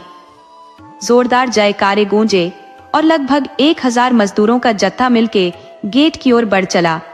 फौजी गार्ड ने गोलियों की बौछार कर दी।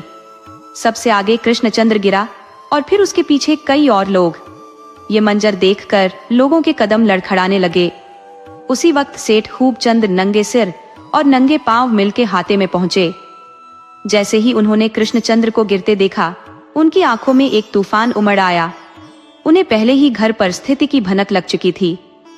उन्होंने पूरी ताकत से आवाज लगाई, कृष्णचंद्र की जय, और दौड़कर घायल युवक को अपनी छाती से चिपका लिया। मजदूरों में मानो बिजली सी दौड़ गई। एक नया साहस और आत्मविश्वास उभर आया। खूबचंद, ये नाम जैसे जादू कर गया। पिछले 15 साल में खूबचंद एक शहीद के रूप में पूजनीय हो चुके थे। आज उन्हीं का बेटा मजदूरों का नेतृत्व करते हुए शहीद हुआ। भगवान की लीला भी अनोखी है। सेठ जी ने अपने बेटे की निर्जीव देह को जमीन पर लेटाया और पूरी स्थिरता से बोले, भाइयों, यह लड़का मेरा पुत्र था। जब मैं 15 साल बाद जेल से छूटा तो भगवान की कृपा से इसका दर्शन हुआ। आज 8वां दिन है और आज फिर भगवान ने इसे अपने पास बुला लिया। वह भी उनकी कृपा थी और यह भी उनकी कृपा है। मैं तब भी अज्ञानी था, आज भी हूँ, लेकिन एक बात पर गर्व है, भगवान ने मुझे ऐसा साहसी पुत्र दिया। अब आप लोग मुझे बधाई दीजिए। कितने लोगों को ऐसी वीरगति मिलती है जो अन्याय के सामने डटकर खड़ा हो जाए, वही असली वीर है। इसलिए बोलिए, कृष्णचंद्र की जय। हजारों गलों से गगनभेदी जय घोष गूंजा। मजदूरों ने जोश में आकर हल्ला मचाते हुए दफ्तर के अंदर धावा बोल दिया। गारद के जवान मानो स्तब्ध हो गए। किसी ने एक भी गोली नहीं चलाई। इस अभूतपूर्व घटना ने उन्हें निष्क्रिय कर दिया। मैनेजर ने अपने हाथ में पिस्तौल उठा ली और खड़ा हो गया। जैसे ही उसने सामने सेठ खूबचंद को देखा, उसके होश उड़ गए। वह शर्मिंदा होते हुए बोला, मुझे बहुत अफसोस है कि दैव योग से ऐसी घटना हो गई, लेकिन आप खुद समझ सकते हैं मैं क्या कर सकता था। सेठ जी ने शांत और दृढ़ स्वर में कहा, ईश्वर जो कुछ करता है हमारे भले के लिए करता है। अगर इस बलिदान से मजदूरों का भला हो जाए तो मुझे कोई खेद नहीं। मैनेजर सम्मान से सिर झुकाते हुए बोला, लेकिन ऐसी बातों से मन को संतोष नहीं मिलता। बड़े ज्ञानी लोगों का भी मन डगमगा ही जाता है। सेठ जी ने इस वार्ता को समाप्त करने की मंशा से पूछा, तो अब आपका क्या विचार है? मैनेजर थोड़ी झिझक के साथ बोला, मैं इस विषय में स्वतंत्र नहीं हूं। मालिकों की जो आज्ञा थी मैं बस उसी का पालन कर रहा था। सेठ जी ने कठोर स्वर में उत्तर दिया, अगर आप यह समझते हैं कि मजदूरों के साथ अन्याय हो रहा है तो आपका कर्तव्य है कि उनके पक्ष में खड़े हों। अन्याय का समर्थन करना भी अन्याय करने के बराबर ही है। उधर मजदूर कृष्णचंद्र के दाह संस्कार की तैयारी कर रहे थे और इधर दफ्तर में मिल के डायरेक्टर, मैनेजर और सेठ खूबचंद मजदूरों के साथ हो रहे अन्याय को समाप्त करने का कोई रास्ता निकालने में व्यस्त थे। 10 बजे सेठ जी बाहर आए और मजदूरों को संबोधित करते हुए कहा, मित्रों, ईश्वर को धन्यवाद दो कि उसने तुम्हारी प्रार्थना सुन ली।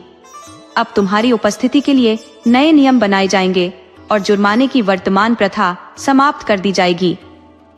मजदूरों ने यह सुना, लेकिन उनके चेहरे पर वह खुशी नहीं थी जो 1 घंटे पहले होती।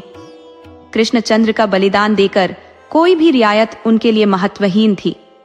अभी अर्थी उठी भी नहीं थी कि प्रमीला लाल आंखों और उन्मत्त मन से दौड़ती हुई आई। वह उस निर्जीव शरीर से लिपट गई जिसे उसने अपने गर्भ से जन्म दिया और अपने खून पसीने से पाला था। चारों ओर मातम छा गया। मजदूर और मालिक, कोई भी ऐसा नहीं था जिसकी आंखें आंसुओं से भीगी न हो। सेठ जी ने उसके कंधे पर हाथ रखते हुए कहा, प्रमीला, ये क्या कर रही हो? जिसकी मृत्यु पर ईश्वर का धन्यवाद करना चाहिए, उस पर विलाप कर रही हो। लेकिन प्रमीला उसी तरह शव से लिपटी रही। वह निधि, जिसे पाकर उसने जीवन की हर विपत्ति को वरदान समझा था, पति वियोग के अंधकार में जिस दीपक ने उसे आशा और धैर्य दिया था, वही दीपक बुझ चुका था। जिस अमूल्य धन ने उसकी ईश्वर भक्ति को और गहरा किया था, वह उससे छीन लिया गया था। अचानक उसने अस्थिर नेत्रों से पति की ओर देखा और दर्द भरे स्वर में कहा, तुम समझते होगे कि ईश्वर जो कुछ करता है हमारे भले के लिए करता है, लेकिन मैं ऐसा नहीं मानती। मैं यह मान ही नहीं सकती। कैसे मानूं? हाय मेरे लाल, मेरे लाडले, मेरे जीवन का आधार, जिसे गोद में देखकर मैंने अपने भाग्य को धन्य माना था, उसे आज धरती पर पड़ा देखकर मैं अपने दिल को कैसे संभालूं? नहीं, मैं यह नहीं मान सकती। हाय, नहीं मान सकती। यह कहकर उसने अपनी छाती पर जैसे घन बजा लिया। उसी रात शोक में डूबी वह माता इस संसार को छोड़कर चली गई। पक्षी पिंजरे से निकलकर अपने बच्चे को खोजने उड़ चला। 3 वर्ष बीत गए।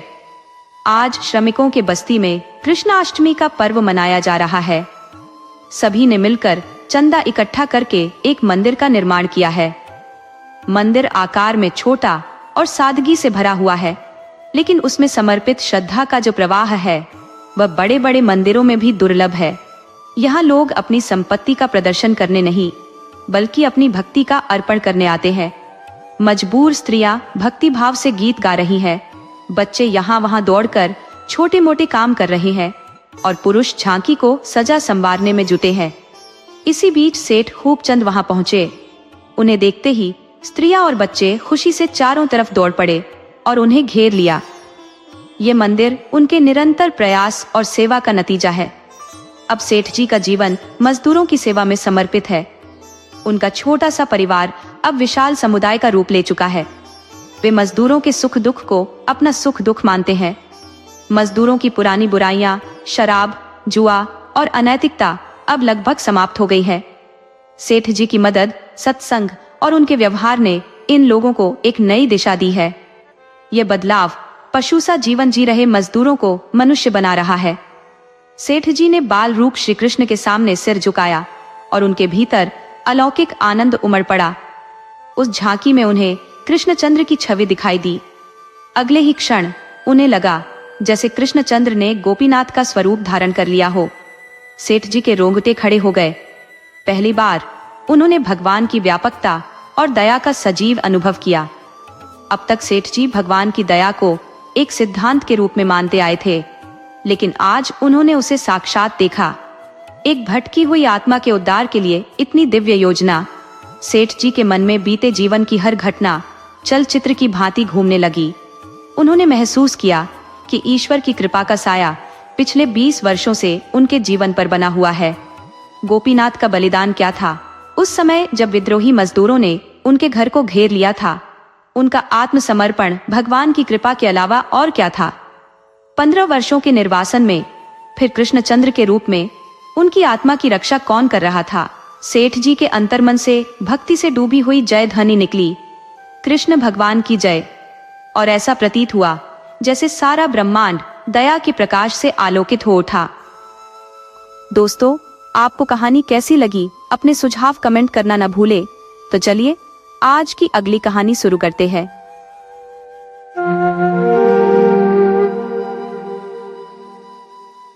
सारे गांव में मथुरा जैसा हट्टा कट्टा और मजबूत जवान कोई नहीं था। उम्र करीब 20 साल की रही होगी। उसकी मूंछों की पहली कतार बस उभरने लगी थी। मथुरा दिन भर गाय चराता, ताजा दूध गटागट पीता, कसरत करता और अखाड़े में कुश्ती लड़ता।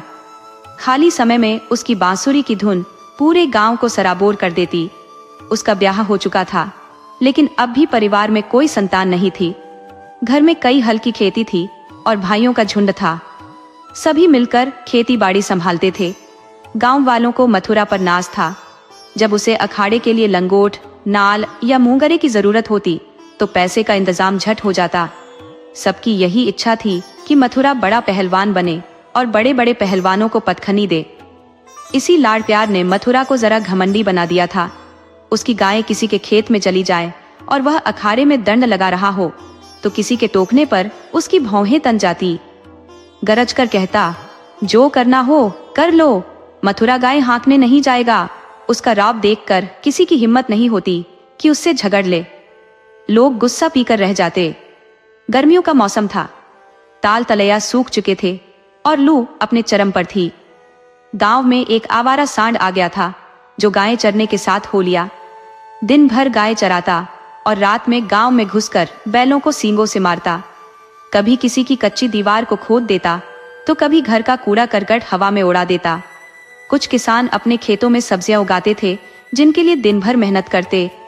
सांड रात में खेतों में पहुंचता और सारा हरा भरा उजाड़ कर चला जाता। लोग सांड को डंडों से मारते, गांव के बाहर खदेड़ते, लेकिन वह थोड़ी ही देर में फिर गाय चरने पहुंच जाता। समस्या का कोई हल नहीं सूझ रहा था। मथुरा का घर गांव के बीचों बीच था, इसलिए उसके खेत इस उपद्रव से सुरक्षित थे। पूरे गांव में हाहाकार मचा था, लेकिन मथुरा को इसकी जरा भी परवाह नहीं थी। आखिरकार जब गांव वालों का सब्र जवाब दे गया तो सबने मिलकर मथुरा को घेरा। एक बुजुर्ग बोले, भाई या तो कुछ करो, नहीं तो गांव छोड़ दो। जब खेती ही उजड़ जाएगी तो यहाँ रहकर करेंगे क्या? तुम्हारी गाय हमारे लिए आफत बन गई है और तुम बेसिक्री में डूबे हो। भगवान ने तुम्हें बल दिया है तो उसका सही इस्तेमाल करो। दूसरों की मदद करो, न कि सबको कुचलकर आगे बढ़ो। ये सांड तुम्हारी गायें खींच कर लाता है तो इसे भगाने का जिम्मा तुम्हारा है, लेकिन तुम तो ऐसे बैठे हो जैसे तुम्हारा इससे कोई लेना देना ही नहीं। मथुरा को गांव वालों की दुर्दशा देखकर दिल में ममता उमड़ी। बलशाली व्यक्ति अमूमन दयालु होता है। वह बोला, ठीक है, आज ही इस सांड को दूर भगा देंगे। किसी ने टोकते हुए कहा, दूर तक भगाना वरना फिर लौटकर कहर मचाएगा। मथुरा ने कंधे पर लाठी जमाते हुए कहा, अब की लौटने का नाम भी नहीं लेगा। सूरज सिर पर तप रहा था। लू के थपेड़ों में मथुरा उस सांड को हाँकता चला जा रहा था। दोनों पसीने में नहाए हुए थे। सांड बार बार गांव की ओर लौटने की कोशिश करता, लेकिन मथुरा उसकी चालाकी भांपकर हर बार उसका रास्ता रोक लेता। सांड क्रोध में बेकाबू होकर कभी पीछे पलटता और मथुरा पर हमला करने की कोशिश करता, पर हर बार मथुरा बच निकलता और बगल से लाठियों की बरसात कर उसे फिर से भगाने को मजबूर कर देता। कभी दोनों अरहर के खेतों में दौड़ते, कभी झाड़ियों में। अरहर की तीखी डंडियों से मथुरा के पैर जगह जगह से लहूलुहान हो गए थे। झाड़ियों ने उसकी धोती चीर दी थी, पर उसे इन जख्मों की कोई परवाह नहीं थी। उसकी पूरी चेतना उस सांड को गांव से दूर भगाने में लगी थी। गांवों की कतारें पीछे छूटती जा रही थी। मथुरा ने ठान लिया था कि सांड को नदी पार भगाए बिना दम नहीं लेगा। उसका कंठ सूख गया था, आंखें अंगारों की तरह दहक रही थी। वह थका हुआ जरूर था, पर रुकने का नाम नहीं ले रहा था। करीब 2.5 घंटे की मशक्कत के बाद नदी का किनारा आया। यहीं पर तय होना था कि किसकी जीत होगी। सांड ने मन में सोचा, अगर नदी में उतरा तो ये आदमी मुझे मार ही डालेगा। एक बार जोर लगाकर पीछे लौटने की कोशिश करनी चाहिए। दूसरी ओर मथुरा ने सोचा, अगर सांड लौट गया तो मेरी सारी मेहनत बेकार हो जाएगी और गांव के लोग मेरा मजाक उड़ाएंगे। सांड ने अपनी पूरी ताकत लगाई और तेज दौड़ने की कोशिश की, पर मथुरा ने उसकी हर चाल नाकाम कर दी। अब मथुरा की जान सुई की नोक पर थी। एक पल का भी चूकना उसके लिए जानलेवा हो सकता था। आखिरकार इंसान ने पशु पर विजय पाई। सांड के पास नदी में उतरने के अलावा कोई चारा नहीं बचा। मथुरा भी नदी में कूद पड़ा और सांड पर इतनी लाठियां बरसाईं कि उसकी लाठी टूट गई। अब सांड को पछाड़ने के बाद मथुरा को प्यास ने आ घेरा। उसने नदी में झुककर पानी पिया, जैसे पूरी नदी को सूखा देगा। उसे अपने जीवन में कभी पानी इतना मीठा और सुखद नहीं लगा था। उसने इतनी तृप्ति से पहले कभी पानी नहीं पिया था। मालूम नहीं उसने 5 सेर पानी पिया या 10 सेर, पर पानी हल्के गर्म था, जिससे प्यास बुझने का नाम ही नहीं ले रही थी। थोड़ी देर बाद उसने फिर नदी में झुककर पानी पिया, इतना कि पेट में सांस लेने की भी जगह न बची। गीली धोती कंधे पर डाली और घर की ओर बढ़ गया। अभी मुश्किल से 10-15 कदम ही चला होगा कि पेट में एक अजीब सा मीठा दर्द होने लगा। मथुरा ने सोचा, दौड़ते हुए पानी पी लेने से अक्सर ऐसा होता है, थोड़ी देर में आराम हो जाएगा। लेकिन दर्द तो बढ़ता ही गया और चलना दूभर हो गया। हारकर एक पेड़ के नीचे बैठ गया। दर्द असहनीय हो गया और वह बेचैनी में जमीन पर लौटने लगा। कभी पेट को दबाता, कभी उठ खड़ा होता, कभी बैठता, पर दर्द था कि कम होने का नाम ही नहीं ले रहा था। आखिरकार उसने जोर जोर से कराहना और रोना शुरू कर दिया, पर वहां दूर दूर तक कोई इंसान या गांव का नामो निशान नहीं था। वह दोपहर की खामोशी में तड़प तड़प कर दम तोड़ बैठा। हम चाहे कितने भी बड़े घाव सह लें, पर ऐसी मामूली सी असुविधा सहने की हमारी ताकत नहीं होती। वही मथुरा जो मीलों तक सांड को दौड़ाता रहा, प्रकृति के तत्वों के इस एक झटके को सहन नहीं कर सका। कौन जानता था कि यह दौड़ उसकी जिंदगी की आखिरी दौड़ होगी। कौन समझ पाता कि मौत सांड का रूप धरकर उसके साथ खेल रही थी। कौन सोच सकता था कि वही पानी जो उसकी जान बचाने के लिए जरूरी था, उसके लिए जहर साबित होगा। संध्या के समय उसके घर वाले उसे ढूंढते हुए आए। देखा तो वह अनंत विश्राम में लीन था। 1 महीना बीत गया। गांव के लोग अपने अपने कामों में व्यस्त हो गए। घर वालों ने रोध होकर खुद को संभाल लिया, लेकिन बेचारी अनूपा की आंखों से आंसू थमने का नाम नहीं ले रहे थे। आंखें चाहे बंद हो जाती, पर दिल का दर्द हर पल रोता रहता। अब इस घर का गुजारा कैसे होगा? वह किस सहारे जिएगी? अपने लिए जीने की कला या तो महात्माओं को आती है या विलासियों को। अनूपा को तो यह कभी नहीं आया। उसे जीवन में एक सहारा चाहिए था, एक ऐसा आधार जिसे वह अपना सब कुछ मान सके, जिसके लिए वह जिए और जिस पर वह गर्व करे। घर वालों को यह कतई मंजूर नहीं था कि वह दूसरा घर वसाए। इससे उनके लिए बदनामी का डर था। इसके अलावा इतनी गुणवान, घर के कामों में निपुण, लेन देन में चतुर और रूपवती स्त्री का किसी और के घर चले जाना उनके लिए असहनीय था। उधर अनूपा के मायके वालों ने उसका दूसरा विवाह तय कर दिया। सारी बातें पक्की हो गई। एक दिन अनूपा का भाई उसे विदा कराने आ पहुंचा। अब तो घर में गहमा गहमी मच गई। इधर घर वालों का कहना था कि वह विदा नहीं करेंगे, उधर भाई अड़ गया कि बिना विदा कराए वह मानेगा नहीं। गांव के लोग इकट्ठा हुए, पंचायत बैठी। आखिरकार यह फैसला हुआ कि अनूपा पर सब कुछ छोड़ दिया जाए, वह जहां चाहे रहे। घर वालों को भरोसा था कि अनूपा इतनी जल्दी दूसरा घर बसाने को तैयार नहीं होगी। उसने खुद भी कई बार ऐसा कह रखा था, लेकिन जब उससे उस वक्त पूछा गया तो उसने जाने की हामी भर दी। अब उसकी विदाई की तैयारियां होने लगी। डोली बुला ली गई। गांव की तमाम औरतें उसे देखने आई। अनूपा उठकर अपनी सास के पैरों में गिर पड़ी और हाथ जोड़कर बोली, अम्मा, कहाँ सुना, माफ करना। मन तो था कि इसी घर में पड़ी रहूं, लेकिन भगवान को यही मंजूर था। इतना कहते कहते उसकी आवाज बंद हो गई। सास का हृदय करुणा से भर गया। वह भावुक होकर बोली, बेटी, जहां भी जाओ खुश रहो। ये तो हमारे दुर्भाग्य है, नहीं तो तुम्हें इस घर से क्यों जाना पड़ता। भगवान का दिया सब कुछ है, पर जो नहीं दिया उसमें हमारा क्या बस। अगर आज तुम्हारा देवर सयाना होता तो बात कुछ और होती। तुम्हारे मन में बैठे तो इसे ही अपना मानो, इसे पालो पोसो, बड़ा हो जाएगा तो इसकी सगाई तुमसे कर दूंगी। फिर उसने अपने छोटे बेटे वासुदेव से पूछा, क्यों रे, भौजाई से शादी करेगा?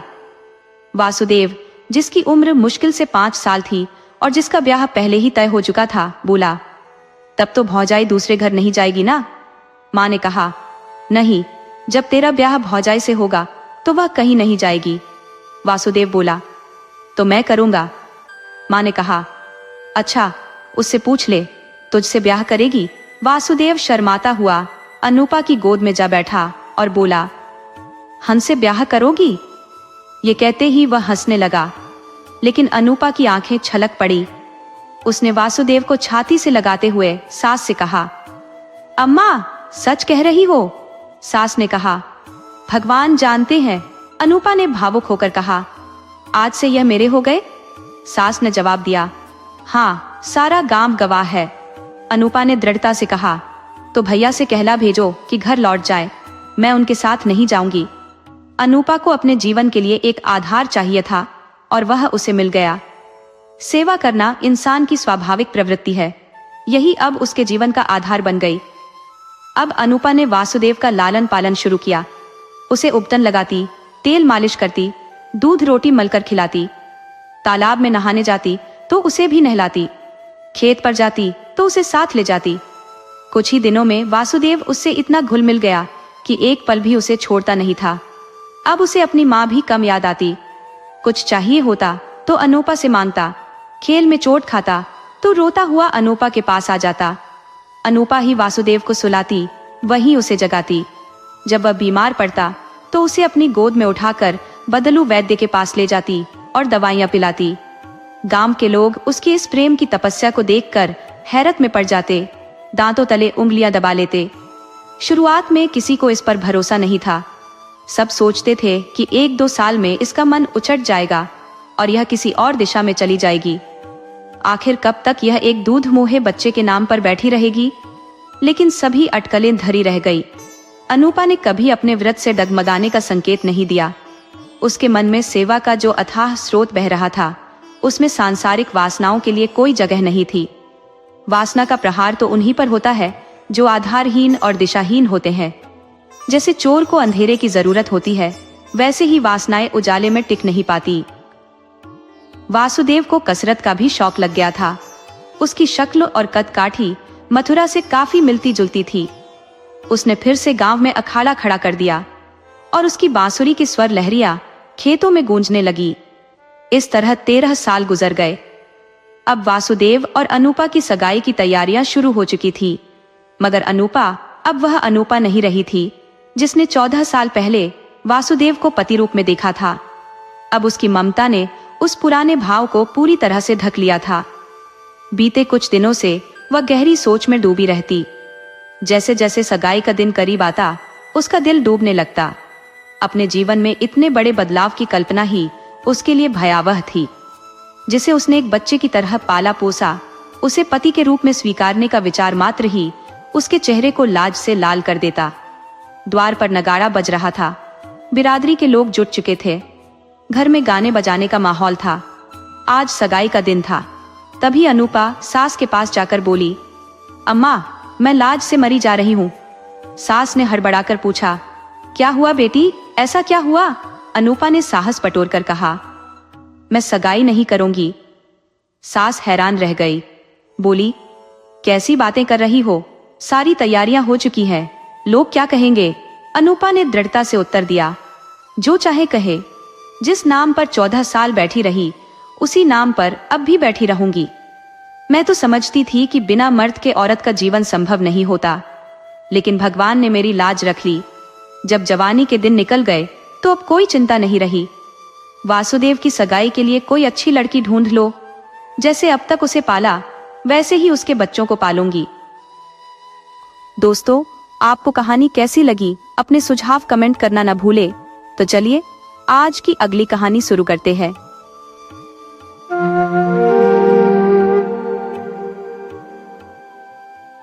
पंडित बालकराम शास्त्री की पत्नी माया को लंबे समय से एक हार की ख्वाहिश थी। वह कई बार पंडितजी से हार के लिए मिन्नतें कर चुकी थी, मगर पंडितजी हर बार कोई न कोई बहाना बनाकर टाल देते। साफ साफ यह कहने से कि उनके पास पैसे नहीं है, उनकी शान पर आंच आती, इसलिए हमेशा तर्कों का सहारा लेते। कभी कहते गहनों का कोई फायदा नहीं, तो कभी बोलते सोने की शुद्धता अब रही नहीं, सोनार भी ज्यादा पैसा वसूल करता है। और तो और घर में गहने रखना मतलब चोरों को न्योता देना है, ये तर्क भी पेश करते। बेचारी माया इन तर्कों का जवाब कहां से लाती? वह पड़ोस की महिलाओं के गहने देखकर ईर्ष्या से भर जाती, मगर यह मन का बोझ किससे कहे? अगर पंडिताजी थोड़ी मेहनत और कर लेते तो शायद उसकी यह इच्छा पूरी हो जाती। लेकिन पंडित जी आराम पसंद व्यक्ति थे। ज्यादातर समय खाने और सोने में गुजार देते। पत्नी की कटु बातें सुन लेना मंजूर था, पर उनकी नींद में खलल पड़े यह असहनीय था। एक दिन जब पंडित जी पाठशाला से लौटे तो उन्होंने देखा कि माया के गले में सोने का हार चमक रहा है। हार की झिलमिलाहट से माया का चेहरा और भी दमक रहा था। पंडित जी ने कभी उसे इतना सुंदर नहीं पाया था। उन्होंने फौरन पूछा, यह हार कहाँ से आया? माया मुस्कुराकर बोली, पड़ोस में जो बाबूजी रहते हैं उनकी पत्नी का है। मैं आज उनसे मिलने गई थी। यह हार देखा तो दिल आ गया, तुम्हें दिखाने के लिए पहन लाई। बस ऐसा ही एक हार मुझे बनवा दो। पंडित जी की आंखें हैरानी से चौड़ी हो गईं। बोले, दूसरे की चीज यूं ही मांग लाने की क्या जरूरत थी? कहीं चोरी हो गई तो बदनामी भी होगी और हार बनवाना भी पड़ेगा। माया ने हठपूर्वक कहा, मैं तो ऐसा ही हार लूंगी, 20 तोले का है। पंडित जी ने सिर झटकते हुए कहा, फिर वही जिद? सोचो तो 6,000 रुपए लगेंगे इसे बनवाने में। 5 साल में इसका मूल्य आधे से भी कम रह जाएगा। इतना बड़ा घाटा उठाकर हार पहनने से क्या फायदा? ये हार लौटाओ, खाना खाओ और चैन से सो जाओ। इतना कहकर पंडित जी घर से बाहर चले गए। रात को अचानक माया ने जोर से चिल्लाते हुए कहा, चोर चोर! अरे मुझे कोई खींचे लिए जा रहा है। पंडित जी घबराकर उठे और हड़बड़ाते हुए बोले, कहाँ कहाँ? भागो भागो! माया ने घबराते हुए कहा, मेरी कोठरी में गया है, मैंने उसकी परछाई देखी। पंडित जी ने कहा, लालटेन लाओ और जरा मेरी लकड़ी उठा लेना। माया कांपती हुई बोली, मुझसे तो डर के मारे उठा ही नहीं जाता। इतने में बाहर से कुछ लोगों की आवाज आई, पंडित जी क्या हुआ? सेंध लगी है क्या? माया चिल्लाई, नहीं नहीं, खपरेल से उतरा है। मेरी नींद खुली तो कोई मेरे ऊपर झुका हुआ था। हाय राम, हार ले गया। पहने पहने सो गई थी, उसी ने गले से निकाल लिया। हाय भगवान! पंडित जी गुस्से में बोले, तुमने हार उतार क्यों नहीं दिया था? माया रोते हुए बोली, मैं क्या जानती थी कि आज ये आफत टूट पड़ेगी। हाय भगवान! पंडित जी चिढ़ते हुए बोले, अब हाय हाय करने से क्या फायदा? अपने कर्मों को रो। इसीलिए कहता था कि सब वक्त एक जैसा नहीं होता। अब समझ में आई मेरी बात? जाओ देखो और कुछ तो नहीं ले गया। इतने में पड़ोसी लालटेन लेकर आ गए। सबने कोना कोना छान मारा। करिया देखी, छत पर चढ़कर देखा, अगवाड़ा पिछवाड़ा सब देखा, शौचालय तक झांक लिया, पर चोर का कहीं पता नहीं चला। एक पड़ोसी बोला, ये काम किसी जानकार का है। दूसरा पड़ोसी बोला, बिना घर के भेदिए के चोरी नहीं होती। और कुछ तो नहीं ले गया? माया रोते रोते बोली, और तो कुछ नहीं ले गया। बर्तन वैसे ही पड़े हैं, संदूक भी बंद है। निगोड़े को अगर ले ही जाना था तो मेरी चीजें ले जाता, पराई चीज क्यों ले गया? अब भगवान, उन्हें क्या मुंह दिखाऊंगी? पंडित जी ताने देते हुए बोले, अब गहने का मजा आ गया ना? माया आंसू पोंछते हुए बोली, हाय भगवान, ये अपमान सहने को ही लिखा था। पंडित जी बोले, कितना समझाया लेकिन तुमने कभी मेरी बात मानी। बात की बात में 6,000 रुपए हवा हो गए। अब देखो भगवान कैसे लाज रखते हैं। माया फफकते हुए बोली, अब भागे, मेरे घर का एक एक तिनका उठा ले जाते तो इतना दुख ना होता। अभी बेचारी ने नया ही बनवाया था। पंडित जी कटाक्ष करते हुए बोले, पता है 20 तोले का था ना? माया ने सिर हिलाते हुए कहा, हाँ 20 तोले का ही था। पंडित जी बोले, अब बैठो हाथ पर हाथ धरकर। और क्या? माया बोली, कह दूंगी घर में चोरी हो गई, वो क्या जान लेंगी? अब उनके लिए कोई चोरी करने थोड़े ही जाएगा। पंडित जी गहरी सांस लेते हुए बोले, तुम्हारे घर से चीज गई है, तुम्हें देनी पड़ेगी। उन्हें इससे क्या फर्क पड़ता है कि चोर ले गया या तुमने कहीं रख दी? वो मानेंगी ही नहीं। माया असहाय होकर बोली, तो इतने रुपए कहां से आएंगे? पंडित जी गंभीर स्वर में बोले, कहीं ना कहीं से आएंगे ही, नहीं तो लाज कैसे बचेगी? लेकिन मानो बड़ी भारी भूल कर दी तुमने। माया गहरी उदासी से बोली, भगवान से मंगाई हुई चीज भी नहीं देखी गई। मुझे काल ने घेर लिया था, नहीं तो गले में कुछ पल के लिए डालने से कौन सा बड़ा सुख मिल गया। मैं तो अभागिनी ही हूं। पंडित जी बोले, अब पछताने और अपने को कोसने का कोई लाभ नहीं। चुपचाप बैठो। पड़ोसिन से कह देना कि उनकी चीज लौटाने तक हमें चैन नहीं मिलेगा। इसके बाद पंडित बालक राम के मन में हर समय यह चिंता घर कर गई कि किसी तरह हार बनवाया जाए। यूं तो अगर वह साफ इनकार कर देते तो पड़ोसिन को संतोष करना ही पड़ता। आखिर कौन ब्राह्मण से झगड़ता, लेकिन पंडित जी अपने ब्राह्मणत्व के गौरव को इतनी सस्ती कीमत पर नहीं बेचना चाहते थे। उन्होंने आलस्य त्याग कर धनार्जन में मनोयोग लगा दिया। 6 महीनों तक उन्होंने न दिन देखा न रात। दोपहर की नींद छोड़ दी और रात को भी देर तक काम करते रहे। पहले वह केवल एक पाठशाला में पढ़ाते थे, इसके अलावा किसी और काम को ब्राह्मण के लिए उपयुक्त नहीं मानते थे। लेकिन अब उन्होंने अपनी सीमाएं तोड़ दी। पाठशाला के बाद वह संध्या समय भागवत की कथा कहने जाने लगे। वहां से लौटकर आधी रात तक जन्म कुंडलियां और वर्षफल बनाने का काम करते। सुबह सवेरे मंदिर में दुर्गा जी का पाठ भी करने लगे। माया पंडित जी की यह तपस्या देखकर कई बार पछताती, मैंने क्या कर डाला, कहीं वह बीमार पड़ गए तो क्या होगा। उनका कमजोर होता शरीर देखकर माया का मन बेचैन हो उठता। 5 महीने इसी तरह बीत गए। एक शाम जब माया दिए बाती का काम कर रही थी, पंडित जी घर लौटे। उन्होंने जेब से एक पुड़िया निकालकर माया के सामने फेंक दी और कहा, लो, आज तुम्हारे कर्ज से मुक्त हो गया। माया ने कांपते हाथों से पुड़िया खोली। उसमें चमचमाता हुआ सोने का हार था। उसकी खूबसूरती और चमक देखकर माया के मन में हलचल मच गई। उसके चेहरे पर एक अलग ही आनंद झलक उठा। वह पंडित जी को कातर नजरों से देखते हुए बोली, ये खुशी से दे रहे हो या नाराज होकर? पंडित जी बोले, इससे क्या फर्क पड़ता है, कर्ज तो चुकाना ही पड़ता है, चाहे खुशी से या नाराजगी से। माया ने मुस्कुराते हुए कहा, यह कर्ज नहीं है। पंडित जी ने चौंक कर पूछा, तो फिर क्या है? माया बोली, ये तुम्हारी निशानी है। पंडित जी ने गहरी सांस लेते हुए कहा, तो क्या अब कर्ज चुकाने के लिए दूसरा हार बनवाना पड़ेगा? माया जल्दी से बोली, नहीं नहीं, वह हार चोरी नहीं हुआ था, मैंने झूठ मूठ शोर मचाया था। पंडित जी अविश्वास में बोले, सच? माया ने गंभीरता से कहा, हाँ सच कहती हूं। पंडित जी ने कहा, मेरी कसम? माया ने उनकी ओर देखकर कहा, तुम्हारे चरण छूकर कहती हूं। पंडित जी थोड़ा मुस्कुराए, लेकिन उनकी आंखों में नाराजगी झलक रही थी। उन्होंने कहा, तो तुमने मुझसे चालाकी की? माया ने धीरे से सिर झुका लिया और बोली, हाँ। पंडित जी गंभीर स्वर में बोले, तुम्हें पता है तुम्हारी इस चालाकी का मुझे कितना मूल्य चुकाना पड़ा? माया ने डरते डरते पूछा, क्या 6,000 रुपये से भी ज्यादा? पंडित जी ने गहरी नजरों से उसे देखा और बोले, बहुत ज्यादा। इसके लिए मुझे अपनी आत्मा की आजादी को कुर्बान करना पड़ा।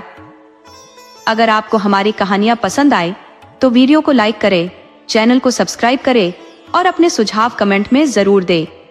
आपके सहयोग से आपका अपना चैनल ज्यादा से ज्यादा लोगों तक पहुंच पाए।